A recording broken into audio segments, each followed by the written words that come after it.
buenas tardes a todos. Hoy es martes 17 de enero y estamos nuevamente en un podcast Macrozona Sur. Hoy es un capítulo especial porque es el capítulo número 10 de la temporada, por lo tanto el último hasta nuevo aviso. Y estamos como siempre con Eduardo Cretón y Sergio Yacaman. Hola Eduardo, hola Sergio, ¿cómo están? Hola Daniela, hola Sergio, contento de estar hoy día acá nuevamente gracias a la Red Libero y en nuestro último programa de la temporada, pero esperemos que podamos seguir haciendo estos programas porque de una u otra forma nos han permitido abordar el problema de la macrozona sur desde distintas miradas. Lo hemos visto desde el orden público. La semana pasada tuvimos la oportunidad de hablar con Alfredo Moreno y abordarlo desde la perspectiva del diálogo, así que de todas formas ha sido un espacio enriquecedor, así que contento de estar una vez más con la Red Libero junto a ti Daniela y don Sergio Villacama. Oye, qué buena introducción de don Eduardo Cretona. Dijo que venía a hablar poquito, porque estaba medio resfriado, pero es un apasionado de las comunicaciones y además está como una imagen media metafórica, ya, con dos puertas, nada como la transición entre una temporada y otra. Pero efectivamente ha sido muy entretenido conocerlos más, compartir y tener este espacio de conversación para analizar lo que está pasando en la macrozona sur, que yo creo que ha sido un año, lo comentamos el otro día, digamos, el 2022 fue un año donde se avanzó y el desafío es seguir, que tiene el Estado, y nuestro rol es visibilizar, y ahí el libro ha tenido un rol muy importante con el indicador y también de la posibilidad de tener este podcast para conversar sobre los hechos que acontecen en esta zona tan importante para el país. Vamos a pasar justamente a los datos del indicador, no nos vamos a detener hoy en esas cifras, pero siempre es importante recordarlas. 8 hechos de violencia durante la semana pasada, 10 víctimas, 11 bienes afectados, entre ellos una casa incendiada, una hidroeléctrica incendiada. Y muy importante también 13 detenidos y 22 formalizados por robo de madera. Ya hemos hablado muchas veces de la importancia que ha tenido la ley de robo de madera para permitir que estas investigaciones al final tengan un fin y se pueda detener y formalizar a quienes cometen los delitos. Pero me quiero detener en el tema del recambio de las autoridades de la macrozona. Estamos partiendo el año con 2 salidas, Seremi de Obras Públicas y Seremi de Bienes Nacionales. Y no son los primeros, ya sabemos que varios de los responsables de la macrozona sur han salido y ahora tenemos nuevos: ministro de Interior, ministro de Desarrollo Social, intendente, el encargado indígena. Entonces, ¿cómo ven ustedes este recambio? Lo decía también Alfredo Moreno en el capítulo anterior, este nuevo equipo y si es perjudicial este cambio de personas cada cierto tiempo o al final es mejor zanjar de una vez y partir con nuevas autoridades. Sergio. Bueno, eso es algo que nos pasa en Chile con los cambios de gobierno, ¿eh? Que cambian de autoridad y al final cambian probablemente los criterios, más si hay cambio de coalición gobernante, que es un poco lo que pasó en marzo, o sea, no un poco, es lo que pasó en marzo del año pasado, cambio de coalición gobernante, y ahí cambian los criterios, como cambian los criterios se ralentiza la gestión pública, ¿no? Y en este caso particular, que además es tan relevante, donde se requiere que el Estado esté más fuerte, más presente, los cambios de autoridad son muy nefastos porque, primero, el que estuvo no alcanzó a subirse por menos de un año con la complejidad que tiene el tema de la macrozona sur, no alcanzáis a estar arriba de la pelota, ¿eh? Y el cambio de autoridad va a hacer que una autoridad llegue, parta de cero. Eso es muy malo, ¿eh? Y peor aún si no es solo uno, ¿eh? Si en el fondo, y acá en los ministerios relacionados, está el ministro del Interior, Ministerio de Desarrollo Social, los seremi que tú comentabas. Entonces hay pérdida de información, de articulación, de directrices que se pierden, y eso hay que volver a construirlo. Y lo que uno espera, y ahí el consejo, es que se haga rápidamente, porque en el fondo los habitantes de la macrozona sur, particularmente la provincia de Arauco y la Araucanía, requieren de soluciones ahora, no mañana. Y paso requieren de autoridades que se empoderen y que estén dispuestas a abordar el desafío que se está viviendo en ese territorio. Eduardo. Sí, oye, yo me quería detener en un minuto un poco de sinceridad con respecto al indicador, porque yo sé que no nos detuvimos hoy día en eso, pero pasa que, claro, llegan las vacaciones, la gente está un poco menos pendiente de lo que está pasando en política o lo que está pasando incluso en la macrozona sur, incluso uno mismo, ¿eh? O sea, 8 atentados, decían esta semana, yo me tengo que haber enterado 2 o 3 simplemente. Entonces, es terrible lo que está pasando porque de hecho se quemó una casa nuevamente. Y hay una familia afectada, hay un inmueble que se perdió. Entonces, lo que pasa es grave, Y de repente nosotros en la cotidianidad, incluso uno, como que ya nos acostumbramos, pues son días a la semana, 8 a la semana, una casa más, una casa menos, pero claro, si fuese uno el afectado, algún familiar, alguna persona cercana, vaya que lo sufriríamos. Entonces, yo creo que hay un primer punto que me llega incluso a impactar cuando uno no está en la zona y le toca que te llegue el WhatsApp o que te cuenten esto, pero la gente que está allá lo está sufriendo todas las semanas. Con respecto a las autoridades, yo creo que lo que ha ocurrido es que el gobierno ha tenido una incapacidad brutal para enfrentar el tema de la Araucanía, porque recordemos que este gobierno cuando asume llega con una visión completamente equivocada y radical de la región de la Araucanía. Lo primero que hace es mandar a la ex ministra del Interior a meterse a Temucuicui, lo que te demuestra que no tenía ni idea con quién había que dialogar, qué era lo que realmente ocurría, la recibe a la ministra Balazo, pone en riesgo toda la comitiva con la que iba. Después vimos también un par de errores de algunos nombramientos, por ejemplo, la Seremía de Salud, de uno de los Pichún, que había sido condenado por incendio en un cargo público. Vimos lo que ocurrió, lo comentábamos recién con Sergio y contigo, Daniela, lo que ocurrió con la antigua ministra de Desarrollo Social, con Janet Vega, y estos telefonazos a Héctor Yaitul, que todavía no sabemos muy bien qué es lo que pasó, no se ha aclarado del todo esa historia. Y por lo tanto yo creo que ha tenido problemas este gobierno a un año ya de haber partido con cómo se aborda el problema en la región de la Araucanía. Ahora, yo espero que estos nuevos nombramientos vayan en la línea que nosotros hemos conversado muchas veces en el programa, que es generar diálogos transversales, aislar políticamente a los grupos radicales y sobre todo restituir el Estado de Derecho que parece urgente en la región de la Araucanía. Ya llevan un año, esperemos que se haya aprendido de los errores, no porque le haya bien al gobierno, sino que por el bien de las personas que están en la macro zona sur, y que ahora en adelante el gobierno tenga otra mirada al minuto de enfocar el problema que tenemos allá en el sur del país. ¿Qué pasa ahí con ese punto del ministro de Desarrollo Social? La primera fue Janet Vega, salió cuestionada por estos telefonazos o llamados a Yaitul, volvió a entrar ahora al Ministerio de Salud, según salió en unas noticias de la tercera hace unos días, y ahora el ministro actual de Desarrollo Social está enfrentando una acusación constitucional. Entonces, ¿qué pasa ahí con un ministerio que ustedes me han dicho que es clave para abordar el problema de la macrozona? Yo lo primero que te diría es que hay que acordarnos por qué Giorgio Jackson sale del gabinete, porque en Sexpress simplemente no dio el ancho, y tiene que ver con algo, que es que Giorgio Jackson fue uno de los ministros que más se la jugó por el apruebo. Y esa fue una derrota definitiva para el gobierno, la derrota del plebiscito, y por lo tanto Giorgio Jackson ya no tenía capital político para poder llevar adelante ninguna negociación. Y lo que hizo el presidente fue un ajuste del gobierno, llamó a los adultos a cargo del barco, digamos, a Ana Uriarte, Carolina Toá, y se rearma un poco con un giro hacia el socialismo democrático. Y de premio consuelo, y esto hay que decirlo con todas sus letras, de hecho lo comentamos alguna vez en el programa, lo manda al Ministerio de Desarrollo Social. El problema de ese ministerio es que es muy importante para la región de la Araucanía porque desde que estuvo Alfredo Moreno ahí es uno de los ministerios que ha llevado o han causado los diálogos que son tan necesarios en la región de la Araucanía. Y cuando tú pones una persona que viene con un capital político cuestionado porque no ha sido capaz de avanzar en la política de los acuerdos, sino que más bien de atrincherarse o generar enemigos en todas partes, no solamente en la oposición. Giorgio Jackson es un tipo que tiene enemigos por todas partes, incluso dentro de sus propias filas. Y por lo tanto, si tú lo pones en desarrollo social, evidentemente que se va a hacer difícil que él pueda llevar a cargo un diálogo porque no es un tipo creíble. Y ese es el error que tuvo el gobierno al minuto de enviar a Giorgio Jackson al Ministerio de Desarrollo Social, y que además ahora está enfrentando una acusación constitucional donde se lo ve bastante nervioso, pinchando incluso a algunos parlamentarios para ver si es que van a tener los votos o no. Yo creo que independiente que Giorgio Jackson se salve de la acusación constitucional, yo creo que sus días en el gobierno están completamente contados. Sergio. No hay mucho que decir después de esa intervención de Eduardo. Yo creo que el Ministerio de Desarrollo Social, después de que se vuelca la planificación de desarrollo social, tiene un rol protagónico en el quehacer social de todas las regiones, y particularmente en el caso de Araucanía y Biobío. Y ahí, claro, este gobierno, además hay que decir que tomó la decisión de que el tema indígena lo está llevando principalmente la Sexpress. ¿Se acuerdan que esto lo conversamos en algún momento?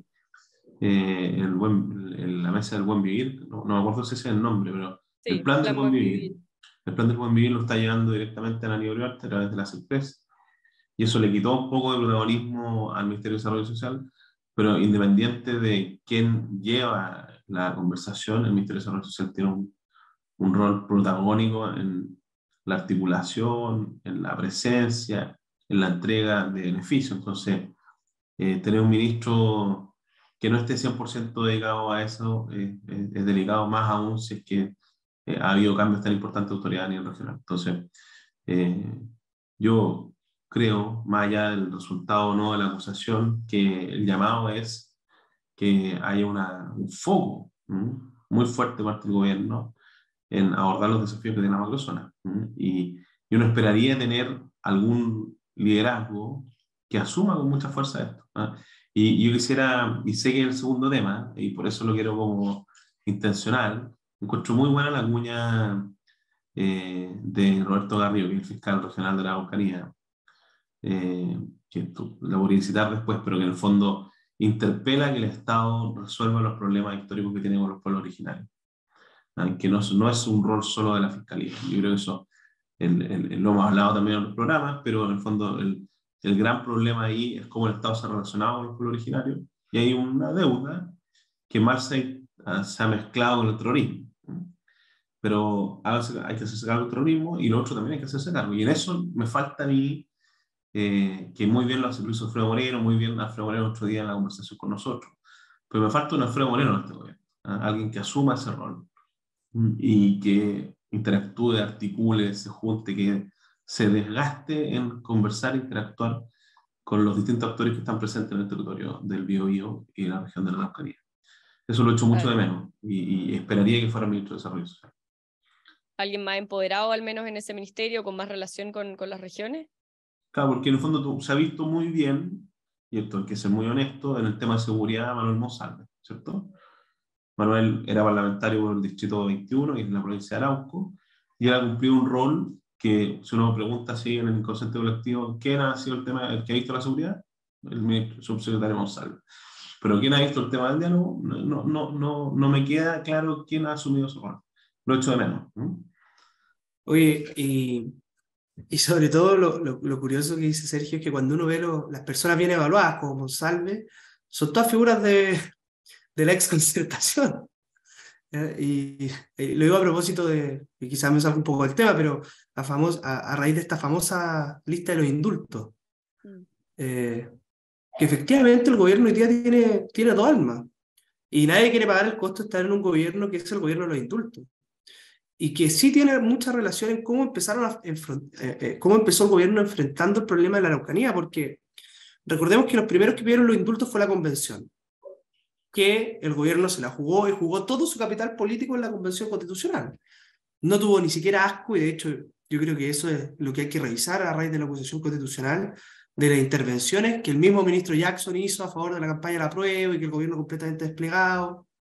Y bueno, la convención no solo pidió indultos para los presos del estallido social, sino que también para los de la macrozona sur.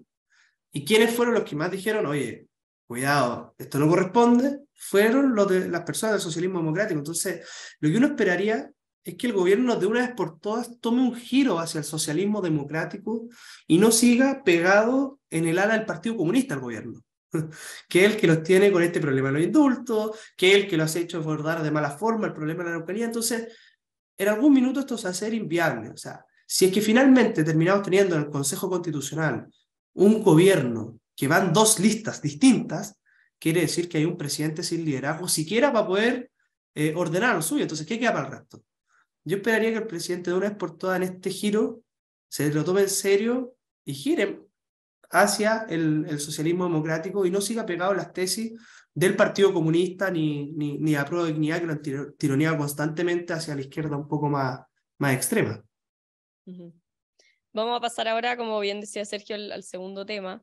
Es acerca del fiscal nacional y del fiscal regional.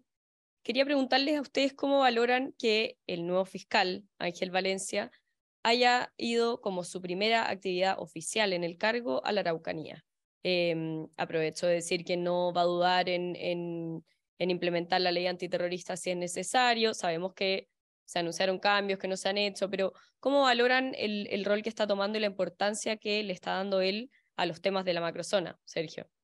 Oye, yo creo que lo dijimos en un programa que fue el programa anterior, que una de las grandes noticias la semana pasada fue el nombramiento del fiscal nacional. Pues llevamos varios meses, además, yo creo que histórico, que hemos tenido dos candidatos anteriores que se cayeron, y el tercero finalmente, la tercera es la vencida. Bueno, en este caso también fue así. Y yo creo que eso fue una gran noticia y me parece excelente que él haya partido, porque quiere decir que está relevando un tema que efectivamente es de los temas más importantes que tiene que enfrentar este gobierno, que es el tema de la seguridad y en particular la macrozona. Entonces creo que fue una muy buena señal.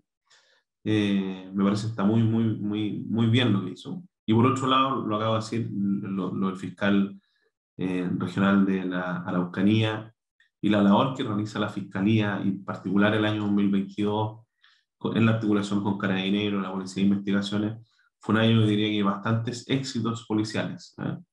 Y eso debiese mantenerse este año, más aún si es que el fiscal en esta señal es consistente en el tiempo. En el fondo, dio una señal muy buena, y si le da consistencia, robusteciendo los equipos, entregándole los insumos que requieren, y sobre todo el apoyo político del fiscal nacional para abordar los temas, como él bien lo insinuó, diciendo que si hay que aplicar la ley, no nos va a temblar la mano, la ley antiterrorista. Yo creo que es muy buena la señal, y me gusta mucho que se empodere mucho el fiscal regional, que además está muy claro en su labor y ha hecho un buen trabajo. Sí, yo suelo agregar, y bien breve, que creo que las señales importan y que la primera señal que haya dado haya sido en la región de la Araucanía es un buen indicio, que haya aclarado que va a aplicar la ley antiterrorista si es que es necesario, también es un buen comienzo, pero sobre todo uno valora esto por la señal que se le da a los fiscales que trabajan en la Araucanía. O sea, si hay una pega que creo que tiene que ser bien difícil, es toda la pega de aquellas instituciones que representan al Estado en la región de la Araucanía, los jueces, los fiscales, carabineros, etcétera. Pero son personas que viven constantemente en situaciones al límite, muchas veces con miedo, amenazadas por estos grupos terroristas, por estos grupos violentos, y por lo tanto la señal de que el jefe vaya a la región y simpatice y se solidarice con los fiscales de allá me parece que es sumamente importante, porque no le encargo a nadie ser fiscal en la región de la Araucanía, es un trabajo bien difícil, ingrato muchas veces, porque todos sabemos la falta de recursos que tiene Fiscalía. Es cosa de meterse a ver la estadística y sabemos que le falta mucho recurso, mucho personal humano a Fiscalía, y si eso lo llama además a una zona donde estás constantemente amenazado o trabajando con miedo, la verdad es que se hace muy difícil la labor de la Fiscalía. Yo creo que la señal es muy buena, y esperemos ahora que no se quede solamente en palabras, sino que se concrete también en la investigación penal de todos estos grupos, y que podamos seguir teniendo buenos resultados como los que hemos tenido en este término de año, que si bien siguen habiendo atentados todos los días, se ha ido avanzando en la persecución penal, porque se han ido dando también herramientas que son importantes para poder encontrar a estos grupos. Ojalá se apure la ley de reparación de víctimas, ojalá se apure la ley de usurpaciones también, que la están pidiendo con mucha urgencia los gremios de allá de la zona, y que el gobierno apoye estos proyectos. Él sabe que va a contar con el apoyo de la oposición para cualquier tipo de ley que signifique empoderar a la policía, al Ministerio Público y la persecución penal. Perfecto. Ahora que nos quedan unos últimos minutos, vamos a aprovechar de que es el último capítulo, el capítulo número 10 de esta primera temporada del podcast Macrozona Sur. Así que les voy a dar unos minutos a Sergio y a Eduardo para qué quieren para este año, un balance del año anterior, lo que valoran por ejemplo, del gobierno con los acuerdos masivos, el diálogo, tema libre, lo que ustedes quieran comentar. Partimos con Sergio. Estoy Sergio, como ahí los sí. taritas, se me quedó el micrófono apagado. Tres cosas. Primero, que todos tengan una muy buena vacación. Eso es lo primero. Tanto el equipo del líder como don Eduardo y la gente que nos escucha. Segundo, insistir en el tema de que echo de menos que haya alguien que sea quien lidere las conversaciones, un liderazgo que congregue. Y espero que este año sea un año donde se consolide a alguien en ese rol. Me parece que el pase que hace el ENVIS, este encuentro de vinculación social que hubo en la Araucanía, hace un par de semanas, 10 días serán, es una oportunidad que no hay que dejarla pasar y no puede ser tan discontinuo, o sea, una vez al año, sino que ojalá alguien tome ese pase gol y lo administre durante el año. Eso es mi deseo, mi segundo deseo. Primero, que lo pasen bien en vacaciones. Segundo, de que alguien asuma el liderazgo, ¿cierto?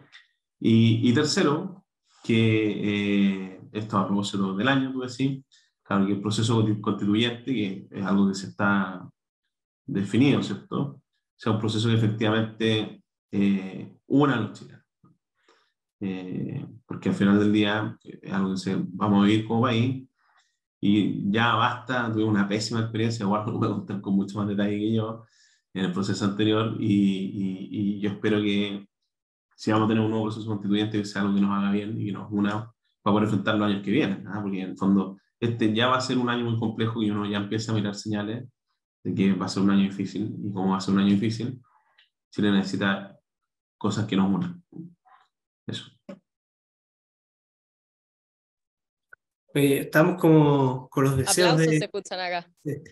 estamos como con los deseos de Año Nuevo, pero a ver, yo lo primero agradecer al Libero nuevamente por darnos la oportunidad de tener este programa, agradecerle sobre todo a la gente que nos sintonizó, que nos siguió por YouTube, por todas las redes del Libero, y como deseo yo me quedo con que ojalá podamos seguir teniendo espacios como este, y con algo que decía Sergio, que yo creo que es fundamental. El 6 de febrero se cierran las listas a los consejeros constitucionales, vamos a tener una segunda oportunidad, y yo creo que lo más importante acá es que el tema de la Araucanía se enfoque con altura de mira. La vez pasada, uno de los grandes fracasos del proceso tuvo que ver con ideas como la plurinacionalidad o exacerbar el tema de las demandas indígenas, y yo espero que en este proceso podamos ponernos al día en materias como reconocimiento constitucional y podamos entender también que al final del día somos un país intercultural, un país con un alto grado de mestizaje, no solamente de indígenas que se han son mestizos con españoles, sino que al revés también. Nosotros también hemos ido adquiriendo muchas características culturales del pueblo mapuche, y yo creo que eso es importante comprenderlo bien para evitar un nuevo fracaso en el proceso constitucional.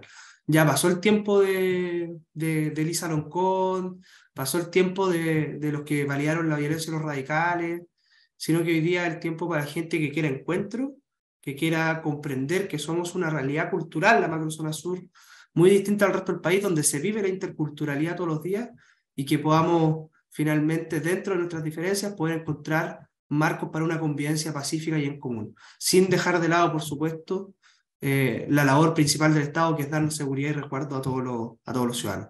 Así que eso, mis mejores deseos para el proceso que se viene. Yo sé que hay mucha desconfianza por parte de la ciudadanía, que hay mucha gente que no está contenta con cómo se dio la negociación, el acuerdo, pero ya está. Las reglas ya están aprobadas en el Congreso y ahora lo único que nos queda es enfrentar esto, ojalá en unidad como sector. Yo creo que hoy día los tiempos no están para excluir a nadie de las fuerzas que estuvimos por el rechazo. Tengo que ser lo más inclusivo posible y hacer un llamado a todos a que, a pesar de nuestras diferencias en el mundo del rechazo, que era un arcoíris bien variopinto, tratemos de hacer los esfuerzos para estar todos juntos en una misma lista y enfrentar a la lista del indulto, a la lista de octubre, a la lista del gobierno, como uno la quiera llamar, en unidad por el bien del país. Bueno, por mi parte, darles las gracias a ustedes, Sergio y Eduardo, por participar, por su disposición a estar en estos 10 capítulos con nosotros. Estamos tratando de visibilizar la realidad de la macrozona sur en todo Chile, así que es importante hacerlo con actores que son importantes allá. También darles las gracias a todos los que nos vieron en estos 10 capítulos y como siempre a la Red Libero, tanto nacional como de la macrozona sur, por permitir que podamos visibilizar esta realidad y hacer este tipo de programas.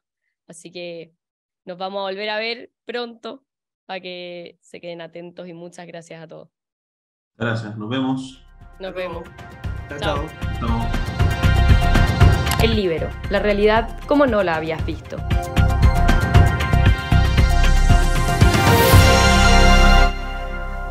Haz que estos contenidos lleguen más lejos haciéndote miembro de la Red Libero.